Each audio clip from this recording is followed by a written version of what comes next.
Good morning, class. I hope you are able to hear me loud and clear. There's no voice breakup. I hope so. And today's topic is COPD. Last topic was asthma, and this is COPD, which stands for chronic obstructive pulmonary disease. So, what is basically COPD? What all we gonna summarize it as introductions, then types, pathology, risk factors, clinical features, diagnosis, management, complication. And COPD and asthma, we'll touch on that. We have already talked about asthma. And we'll have a separate class for the acute exacerbation of asthma and asthma management. So, right now, COPD is something, it's a chronic obstructive pulmonary disease, which is very important to know that it is almost 5 to 6% of the global population. It is responsible for mortality and morbidity, and it is one of the commonest, maybe the third or fourth most common cause of death worldwide, and even reason for being hospitalized worldwide. So definition of COPD stands as such. COPD is a very common, preventable and treatable disease, just like asthma. But what is very important to note down that it is characterized by persistent airflow limitations, and very important to underline is it's progressive and is associated with enhanced chronic inflammatory responses in the airways and the lungs to any noxious particles or gases. And the definition under chronic obstructive pulmonary disease, we have two entities like chronic bronchitis and emphysema, and even asthma with obstructive pathology, with non-reversible obstructive pathology, that also can be placed under COPD. That is a new line of classification. So, as we know, COPD, you have two types. You must have read in pathology also. You have chronic bronchitis and emphysema. So, what is chronic bronchitis?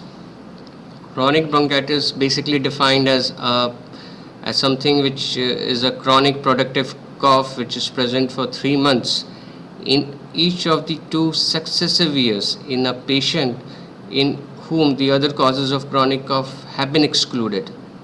As you know, there are so many pathology which are responsible for chronic cough, like pneumonia, then bronchiectasis, respiratory infections, even pulmonary edema, cardiac failures. So it has this chronic bronchitis have uh, very specific definition, a very specific guideline, which says any chronic productive cough for 3 months in each of the 2 successive years in a patient. And emphysema is more like a pathological diagnosis than a clinical diagnosis, where you have abnormal and permanent enlargement of the air spaces distal to the terminal bronchioles, and that is accompanied by destruction of the air spaces walls, and mostly it's without obvious fibrosis, but in certain cases the fibrosis has been subtle in cases of emphysema. So, talking about the pathophysiology, we know it basically involves the terminal bronchioles and airways.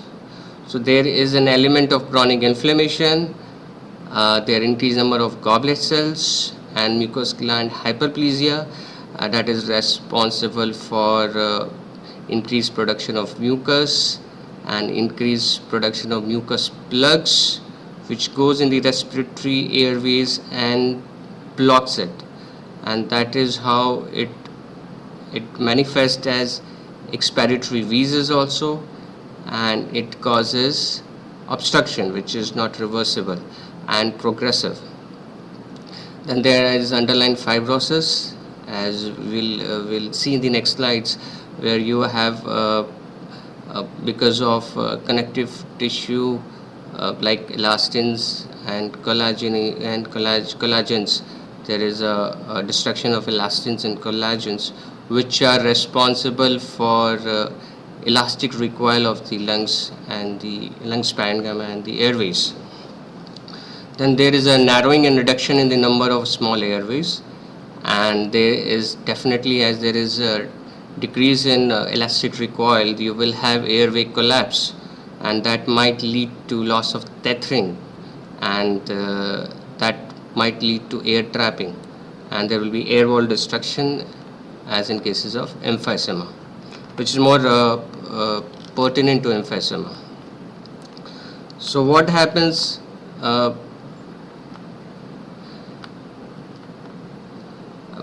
We're talking about chronic bronchitis. You will have, as I said, increased mucus production and mucus gland hyperplasia and increased number of goblet cells, and that invariably happens due to any stimulants or irritants, and that stimulants and irritants can be due to environmental irritants like dust, or occupational irritants like coals or silica, or as we all know, smoke, that's tobacco particles. The most common, more than 95% of cases of bronchitis and emphysema are due to smoking, chronic smoking. So here what I want to tell you, that chronic smoking is one of the major and most prominent risk factor for COPD. And how to assess the smoking habit of an individual, there is something called pack years, that is number of packs of cigarettes into number of years, and it is mostly assumed that usually more than 40 pack years is highly, is a high, patients with more number of 40 pack years, they are more prone and more predisposed to COPD. And there is certain other entities. So basically it takes a little longer time for the smokers to fall in this category. And emphysema affects the structures which are distal to the terminal bronchioles, which consist of anything distal to the terminal bronchioles. It consists of respiratory bronchioles, alveolar ducts, alveolar sacs, and alveoli, and they are collectively known as sinus. So this is the diagram. You can appreciate the terminal bronchioles. Then thereafter that you have a respiratory bronchioles, you have alveoli, you have alveoli ducts, and this whole portion is called sinus. What happens in emphysema, apart from mucus hypersecretion and globular cell glandular hyperplasia, what happens, there is irritant or any smoke particles. This goes into the airways and it stimulates macrophages and neutrophils, and there is an imbalance between elastase and anti-elastase, and basically elastase on the proteinase which are being produced by macrophages and neutrophils. So as the dust particles or the smoking particles sediments in the airways, it will stimulate neutrophils and macrophages, which are responsible for the defense, for the body defense. So what happens, as these neutrophils and macrophages are recruited in the airways, and they tend to produce certain cytokines. As we have seen in asthma, there is more preponderance of IL-4, IL-5 and eosinophils.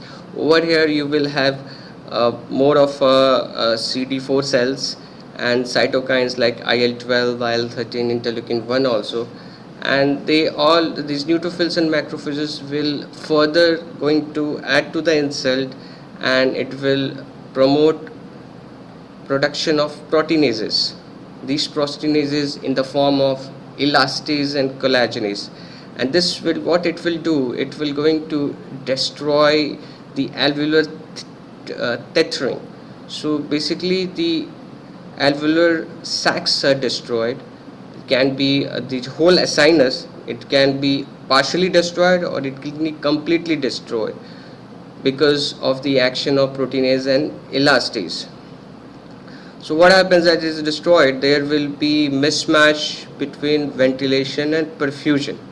So with the number of units which are responsible for ventilation, that will get reduced, and there will be eventually hypoxemia, because basically oxygen is being taken in through the airways and it goes to the pulmonary capillaries. So there will be hypoxemia along with hypercapnia, because the pulmonary capillaries which carries carbon dioxide to the sinus, that won't be let out.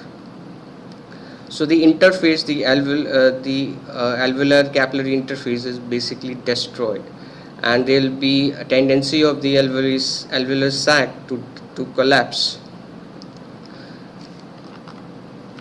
So that, like we can see in the subtypes of emphysema, you can have a centrilobular emphysema, which is proximal acinar, which involves the proximal acinar unit, where will be abnormal dilatation and destruction of the respiratory bronchioles along with the central portion of the acinus, which is this is more common associated with cigarette smoking.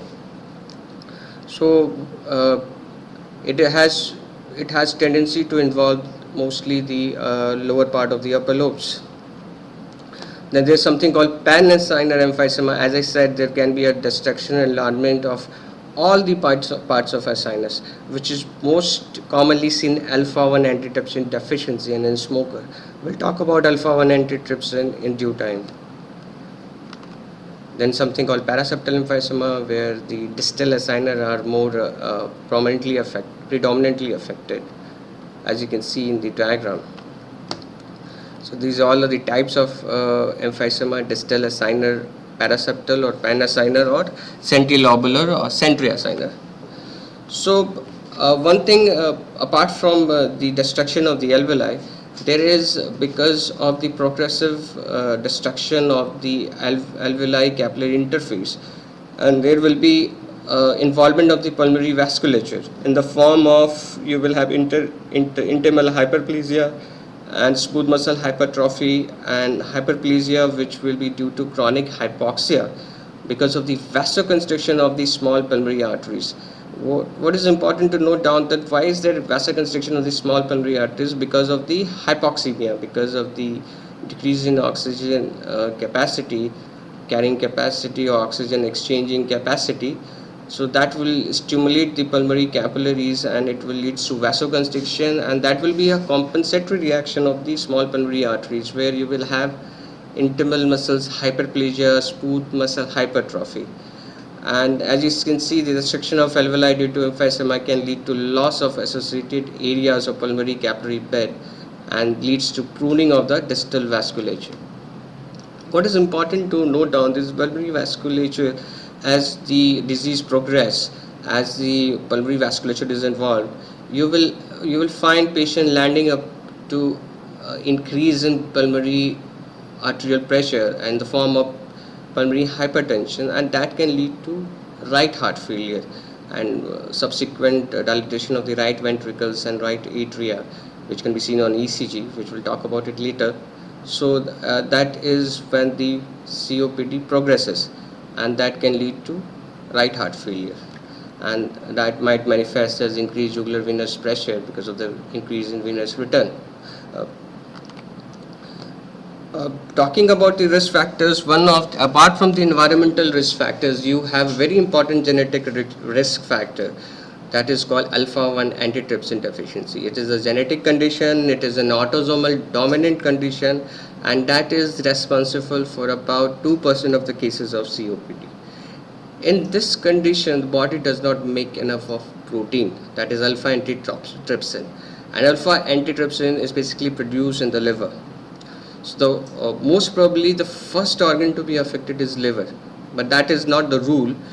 And so what alpha-1 antitrypsin does in lungs, it protects the lungs from the damage caused by the protease enzymes such as elastase and trypsin, and that can be released because that can lead to an inflammatory response to tobacco smoke. So smoking in any way a risk factor, with even a patient without alpha-1 antitrypsin deficiency or a patient with alpha-1 antitrypsin deficiency, what it does an added insult. So So what happens as the alpha-1 antitrypsin is deficient? Such patients are presented with symptoms of COPD much earlier than expected.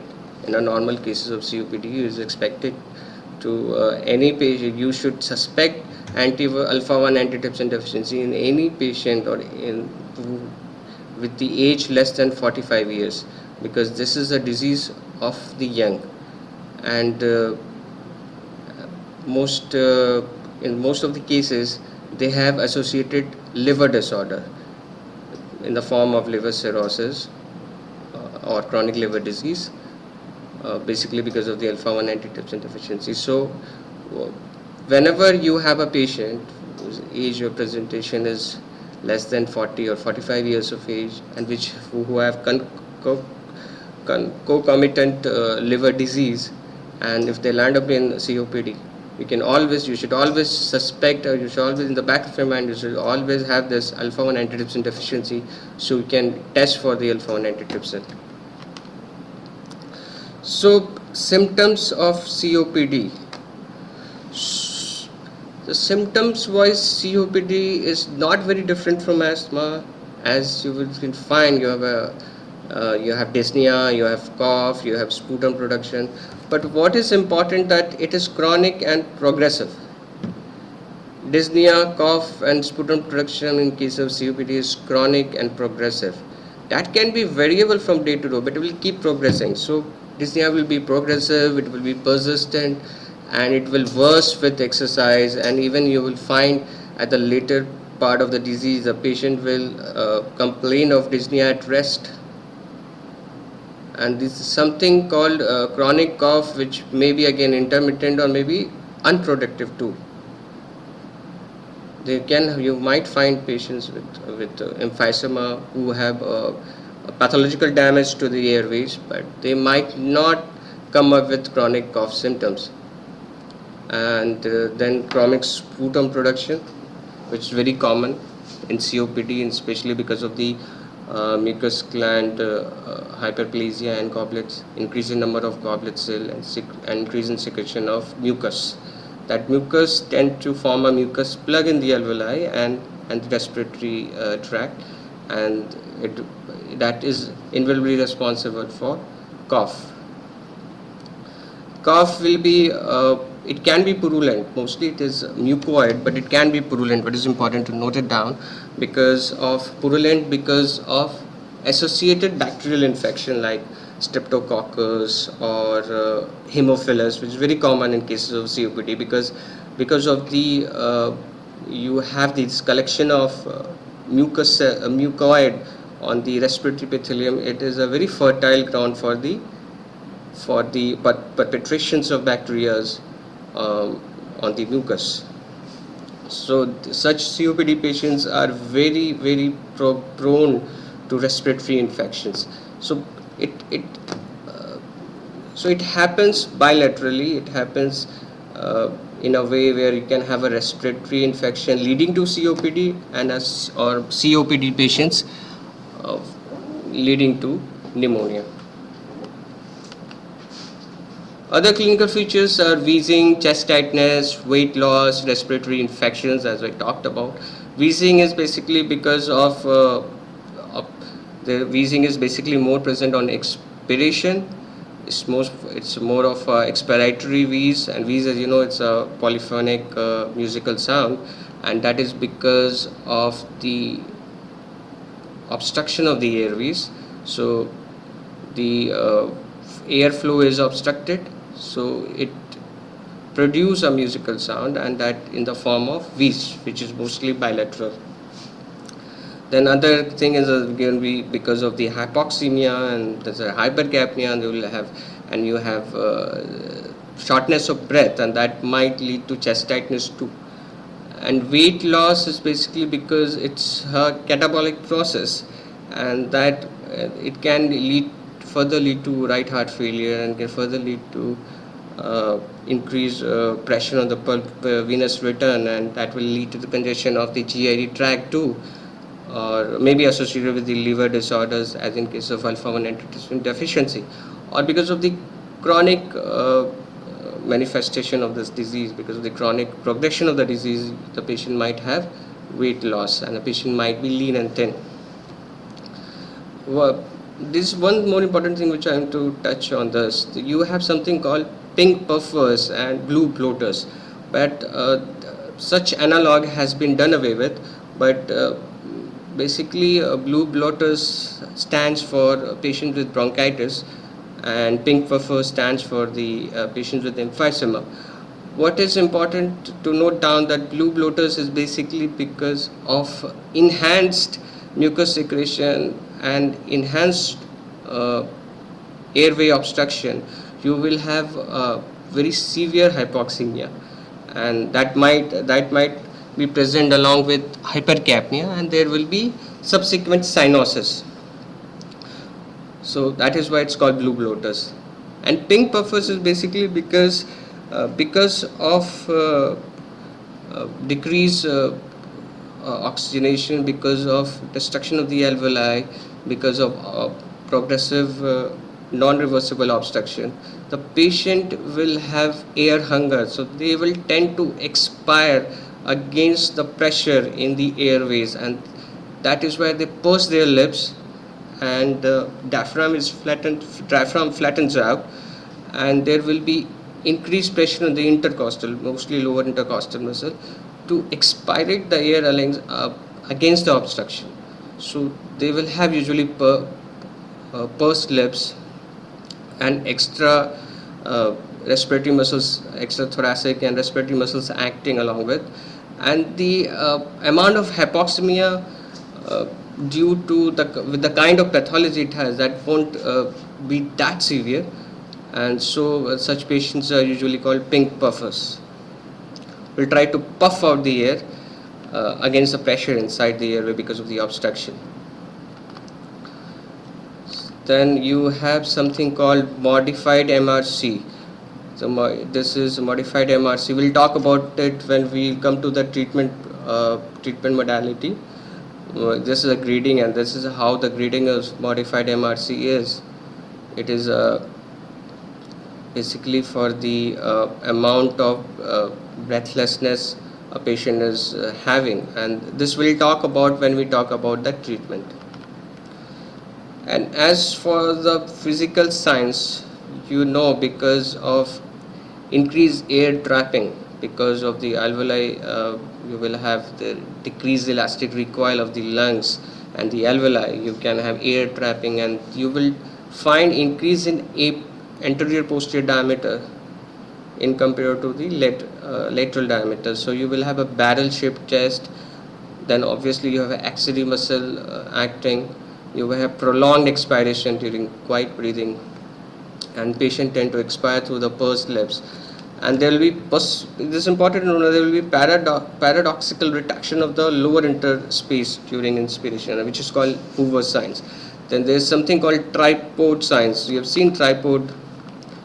Something looks like this. Tripod is it's something patient try to extend his arm, leaning forward his arm outstretched, and try to support his weights on the elbows and palms, and try to force the air out, and usually happen in the very severe conditions of COPD.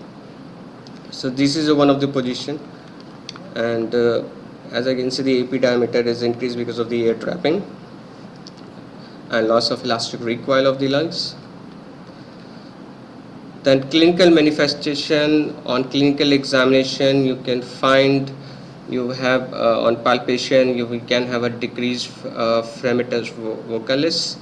On percussion, especially in the cases of emphysema, because of air trapping, you will have hyperresonant lungs, depressed diaphragm, and even diminution of area of absolute cardiac dullness.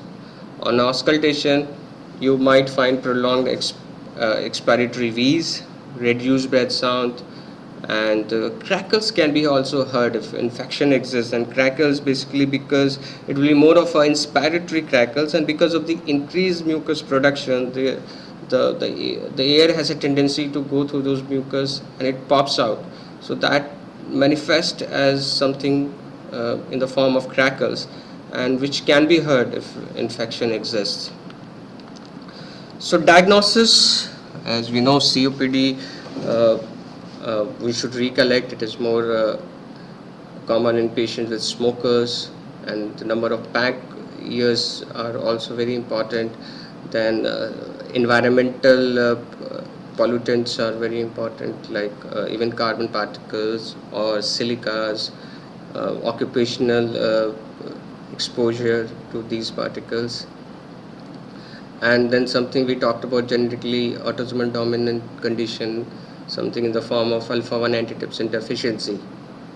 So diagnosis of COPD, when you have to make a diagnosis, very important to classify COPD is we need a spirometry along with the clinical features. So clinical features is again a priority when diagnosis of COPD is concerned, and you will see how we have talked about the symptoms, we have talked about the exposure to risk factors. Now, what will be the finding in spirometry? As we can recollect what we learned in asthma, and where you have decreased forced expiratory volume and forced vital capacity, which is reversible on bronchodilation, on inhalation of bronchodilators.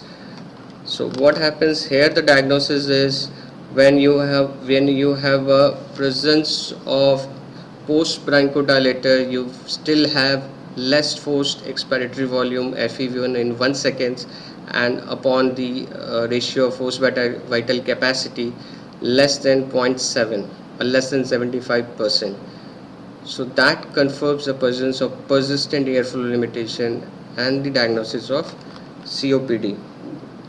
So on a spirometry, where the patient supposed to exhale, that is, you will find the forced vital capacity is basically, forced vital capacity is the amount of air you expired, the total amount of air you expired after a maximum inspiration. So you will find this is a normal tracing of spirometry. Well, you can see this is one of the normal tracing where you have you can see the trajectory. On the x-axis you have time, on the y-axis you have the volume. And in cases of COPD, you can see the white line that stands for the cases of COPD, where you will have because there is obstruction in the airways, the expiratory volume has to be affected, and you will find out that forced expiratory volume. So you can see in this, the ratio of FEV1 and FEVC is less than 0.7. So this is how you diagnose COPD as well as you grade COPD. So according to the severity of airflow limitations on COPD, you can make out this is called GOLD diagnosis criteria. This is criteria of the global obstructive lung disease, where the mild grade 1 mild COPD is something less, FEV1 less than 80% predicted.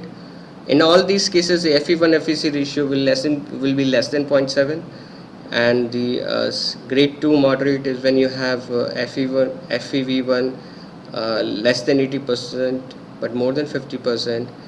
Then in severe case grading, as you can see, FEV1 is less than 50% but more than 30%, and in cases of very severe you will have FEV1 is 30% predicted. So this is basically a spirometry diagnosis. On lab investigation, on chest X-ray, we'll talk about the lab investigation after this slide. On the chest X-ray, usually, if a case of chronic bronchitis, you might see there's something called increased bronchopulmonary markings, not anything other than that. But in cases of emphysema, because of the massive air trapping, you will find marked over inflation is noted, and there will be flattened and low diaphragm, and so basically the heart shadow, the translucency, it will be darker on the lower fields, and there will be decreased markings of lung peripheral vessels. This is how the X-ray of emphysema looks like. You can see hyperinflated lungs on both sides. You can easily count the number of costal cartilage which the lung fields involves. Usually it is more than 6. Laboratory examination, you can have a blood examination, you might have leukocytosis if there is an acute infection or any exacerbation, or we can have a sputum production. On a sputum examination, you can find out the type of organism which harbors there. You will have can have Streptococcus, Haemophilus, Moraxilla, Catarrhalis, and Klebsiella. And then there is something called arterial pulse, blood gas measurements. And before that, we'll talk about SpO2, called pulse saturation, and we'll find the SpO2 less than 88 or 90% in a normal patient. And you can in the arterial blood gas measurements, you will see arterial PO2 less than 8 kPa, or with or without PaCO2 more than 6.7. When breathing room air indicates respiratory failure. So what is an arterial blood gas measurement does? It helps you to see the arterial pressure in the arterial pressure of oxygen in the oxygen, arterial pressure of carbon dioxide, and pH and bicarbonate. These are all things, 4 things we have to note it down. Bicarbonate is not that important, but you will find that the arterial pressure of the oxygen will be around less than 55 or 60 millimeter of mercury, and the arterial pressure of carbon dioxide will be more than 40 or 45. Because as we have seen, there is a ventilation perfusion mismatch, there is a pulmonary shunting, and we can find out that because of the progressive hypoxemia and hypercapnia, you can have this picture. And because of increase in carbon dioxide, arterial pressure of carbon dioxide, you will have that will lead to decrease in pH and respiratory acidosis. So management, we'll talk about the management in the next class, but basically management is based on the principles that we have to prevent a further progression of disease and preserve an enhancement of pulmonary function capacity so that the patient should lead a normal life, and there will be no further exacerbation, avoidance of exacerbation in order to improve his quality of life. We'll talk about the management in the next lecture, where we'll see how the grading and how the treatment modality is and how it is different from asthma. So to recollect, COPD is a very common and a progressive, irreversible obstructive pulmonary disease, which is very common and which involves respiratory bronchioles, alveoli ducts, alveoli sacs, alveoli, and it is basic pathology, as we know, is chronic inflammation, increased goblet cells, increased mucous gland hyperplasia, subsequent fibrosis, and a reduction in the number of airways, reduction in elastic recoil of the airways, the collapse of the alveoli, the shunting of blood, the increase in pulmonary arterial pressure, and that can lead to pulmonary arterial hyperplasia and airway collapse, as we talked about. So I would now like to address your queries. I hope I was audible. There was no voice break as such. So fire down your queries, please.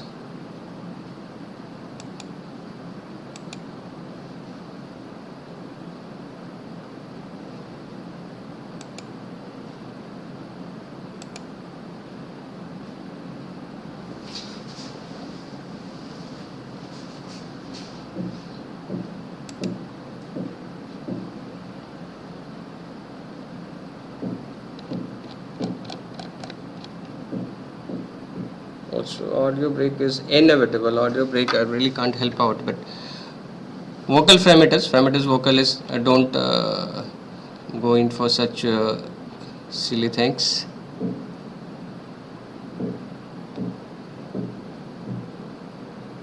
Investigation of choice for COPD is spirometry. Clinical diagnosis and history is very important. No diagnosis of COPD is complete without clinical history and the risk factors and the clinical examination.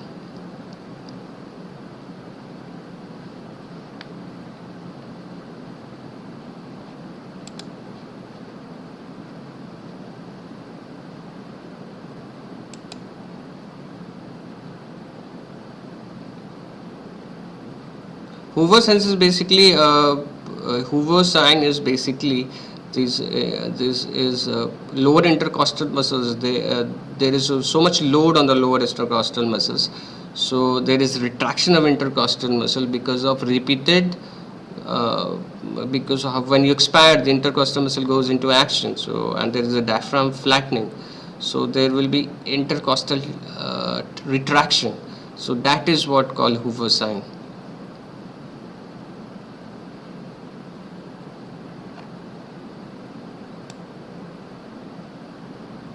Audio break is nothing. I really can't help on this, guys. I can't help on audio break. I have been trying to work this out. But explain Hoover sign, investigation twice for COPD. Anything further question you can fire down, so we can discuss in the next class when we take up the management part of the COPD, and we can even associate it with the asthma.